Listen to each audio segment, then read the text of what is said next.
Hello, good morning all. तो चलिए अभी आज मेरा ट्यूशन चालू हो गया है। Almost 1 hour I have spend. अभी उसके बाद मैंने वीडियो स्टार्ट किया है ताकि आप लोगों को मैं बता सकूं कि एग्ज़ाम के टाइम पर बच्चों के साथ में कैसे बिहेव करना है और कैसे पढ़ाना है, पैनिक नहीं होना है और बच्चों के ऊपर गुस्सा नहीं करना है। बिकॉज़ आज उनके पेपर्स होते हैं तो उनका माइंड भी एकदम काम और अच्छे से रहना चाहिए। तो इसीलिए टॉपिक्स किस तरह से लेने हैं, मतलब अगर कोई पेपर है तो उस पेपर से रिलेटेड क्या क्या एक साथ में हमें लेना होता है, ये पूरा मैं आप लोगों को डिटेल में यहाँ पर बता रही हूँ। तो सपोज़ आज हिंदी का यहाँ पर इसका पेपर है, तो हिंदी के बुक में, नोटबुक में जो जो स्कूल में दिया हुआ वर्क है, show me your book.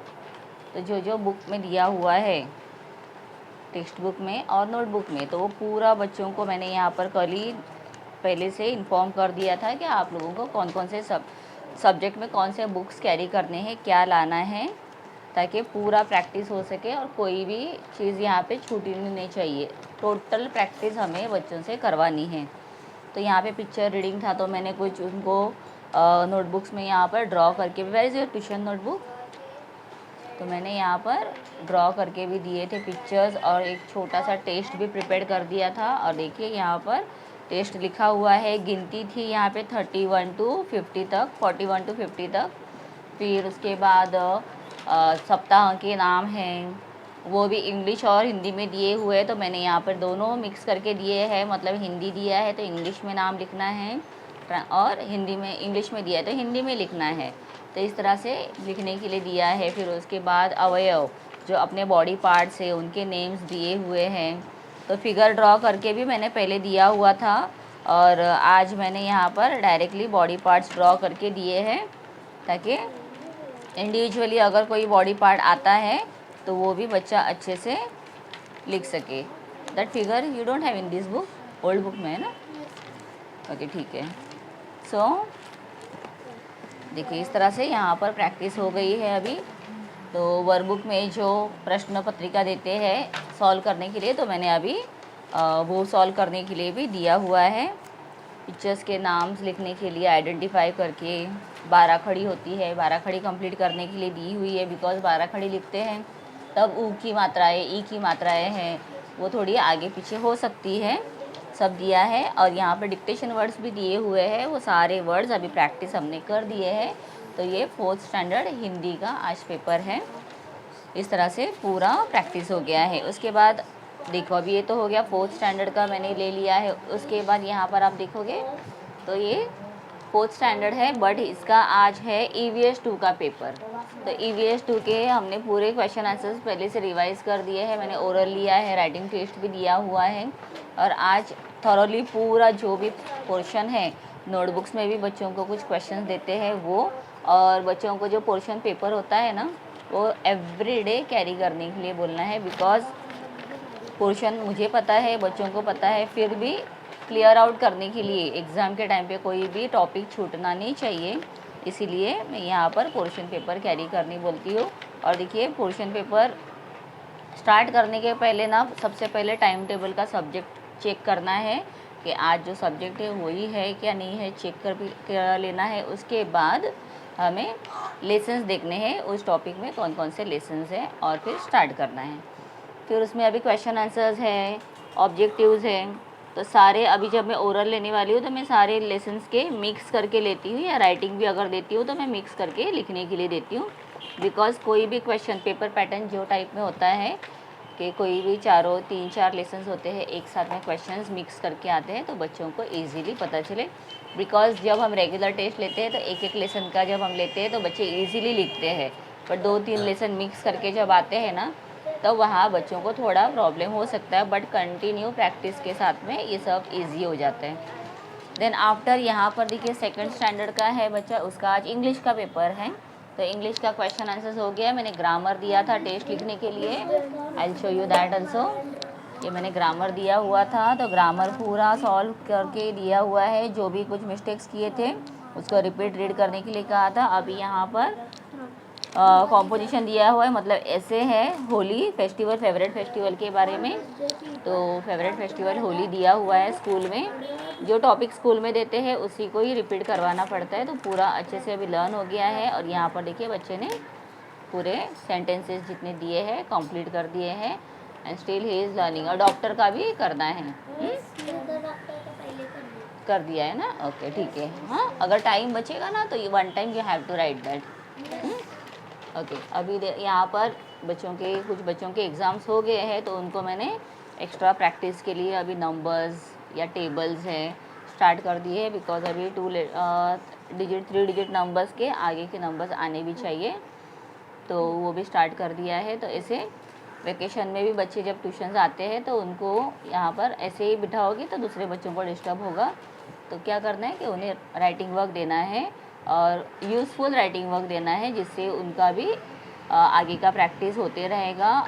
And दूसरे बच्चों को जिनका एग्ज़ाम है उनको डिस्टर्ब भी नहीं होगा। चलिए, now numbers name you start. हाँ, सेम नंबर 501 से 550 till 550 you have to write the numbers name. Start from here only. तो मैं एक लिख कर दिखा दूँ। दो पेंसिल दो। नहीं आती है। 5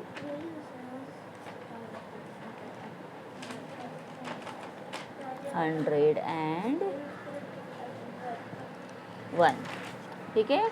now leave one line, then write 502. Okay, as we wrote here, same way you have to continue the names. चलो, do it. और यहाँ अभी देखिए ये थर्ड स्टैंडर्ड का आज मैथ्स का पेपर है। तो सिंपल सम्स होते हैं। तो यहाँ पर बच्चों को मैंने सॉल्व करने के लिए सम्स दिए थे। होमवर्क में प्रैक्टिस के लिए भी मैथ्स ही दिया हुआ था। तो देखिए पूरा वर्क हो गया है ऑलमोस्ट। लेटिंग मेथड जो है वो भी हो गया है मल्टीप्लिकेशन फॉर्म में। तो अभी मैं यहाँ पर जो थोड़े मतलब वर्ड प्रॉब्लम्स होते हैं बच्चों को थोड़ा डिफ़िकल्ट लगता है, इसीलिए वो सॉल्व करने के लिए मैं दे रही हूँ।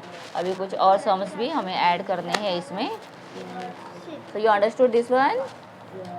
हाँ, there are one book, rupees cost of 36. So how many cost? So what is the cost? How many नहीं, हाउ मैनी हम लोग नंबर्स काउंट करते हैं ना, तो हाउ मैनी लिखते हैं। अभी यहाँ पे कॉस्ट पूछा है ना, तो लिखना है what is the cost of 7 boxes. Boxes दिया है या बुक्स दिया है? ओके, बुक्स है तो बुक्स लिखना है। ओके, चलो अभी मैं तुमको यहाँ पर सिंपल मल्टीप्लिकेशन के भी सम्स देती हूँ, वो सॉल्व करो। Yes, okay, 1 second.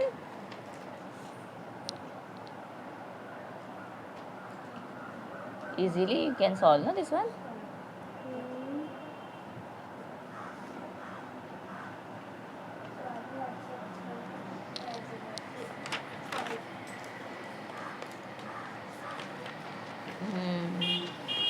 और क्या है? शिफ्ट कर जरा।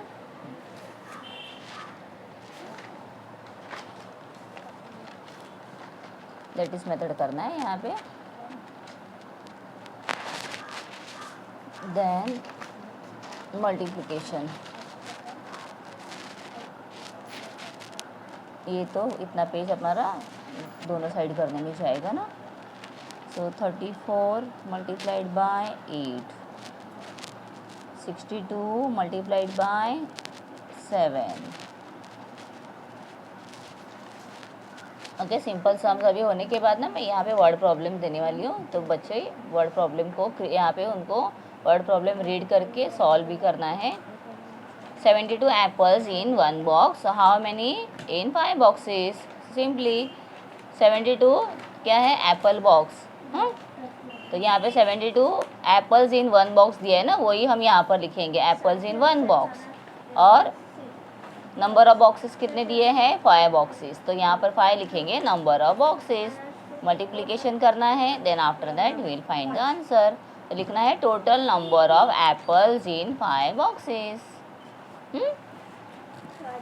तो we did this one now. अब ये हमारा हो गया है पूरा ये पेज। इसके बाद यहाँ पे डिवीजन कॉन्सेप्ट है। डिवीजन का भी हमारा हो गया है ऑलरेडी। चलो I will give you 2 sums. अब यहाँ पर सिर्फ एग्ज़ाम के टाइम पर रैंडमली प्रैक्टिस करवा के लेनी है,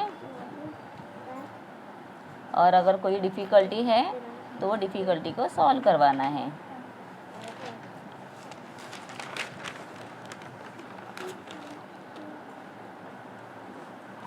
(33 divided by 8). Circle the division wherever remainder is 0. Okay, so now तुमको चेक करना है 5 7 जा 35, सो दैट मीन्स 7 जा 35 से नंबर आ गया ना तो 0। 9 7 जा 63, बट 4 के टेबल में देखो, 4 के टेबल में 23 तो नहीं है, तो रिमाइंडर रहेगा इसमें, इसीलिए इसको सर्कल नहीं करना है। 6 6 जा 36 है, 39 तो नहीं आता है टेबल में, दैट मीन्स इसमें भी रिमाइंडर रहेगा 3। तो जिसमें टेबल्स पूरे उसी नंबर में आते हैं, उस टेबल में वो नंबर आता है तो वो 0 फॉर्म होगा वहाँ पे, हाँ, रिमाइंडर में। देन क्लॉक भी हमारा हो गया था। जो आपने वीडियो नहीं देखा होगा तो देख सकते हो, क्लॉक को इंट्रोड्यूस मैंने करवाया है, बच्चों को इजीली किस तरह से टाइम अंडरस्टैंड करवाते हैं या क्लॉक सिखाते हैं। 12 o'clock, 3 o'clock, 7 o'clock and 10 o'clock, so you have to draw this. Then here 15 minutes past 2, 20 minutes past 3, so past 3 है, इसके लिए 3 से थोड़ा लॉन्ग हैंड जाएगा आगे, एंड 20 minutes मतलब 4, because each number which table we have to see here 5 table, very good। तो each number में क्या होता है, 5 के नंबर से हमारा टेबल आगे आगे जाएगा। 5 1 जा 5, 5 2 जा 10, 5 3 जा 15। स्मॉल हाँ, small hand 12 o'clock, yes 12 o'clock। Okay, now here 30 minutes past 2, ठीक है, 30 minutes past 2, देखो ऐसे ही लिखना है। हियर 1, देखो 5 1 जा 5, 5 2 जा, तो 5 5 जा 25 हो गया ना, तो यहाँ पे 25 मिनट्स हो गया है, सो 25 minutes past 9। यार लॉन्ग हैंड कहाँ पर है, देखो 10 पर है, तो अब ये 6 के पास रीच हो रहा है, 5 से निकल के now it is reaching on 6, so that means 50 minutes past 5, 10 minutes past 12। Simple, इस तरह से पूरा हमारा प्रैक्टिस तो हो गया है। देखो डन पूरा पोर्शन। अभी तुमको क्या करने हैं, जो मल्टीप्लिकेशन के सम्स और डिवीजन के सम्स दिए हैं, you have to solve this. तो इस तरह से हमारा पूरा आज हर एक स्टैंडर्ड का अलग अलग जो सब्जेक्ट होता है, पोर्शन होता है, उसके अकॉर्डिंग मेरा पूरा करवा के हो गया है। थोड़ा मैंने आपके साथ में शेयर किया हुआ है, तो आप अगर ट्यूशन्स लेते हो या अपने बच्चों को घर पर पढ़ाते हो तो आपका ये ज़रूर हेल्पफुल होगा। तो इसी तरह से पूरा पोर्शन कंप्लीट करवाना है। तो चलिए, वीडियो अच्छा लगा है तो लाइक कर दो और शेयर भी करना, और नए हो चैनल में तो सब्सक्राइब करके रखना, ताकि आने वाले वीडियोज़ आप लोग देख सकते हो। Bye bye, thank you.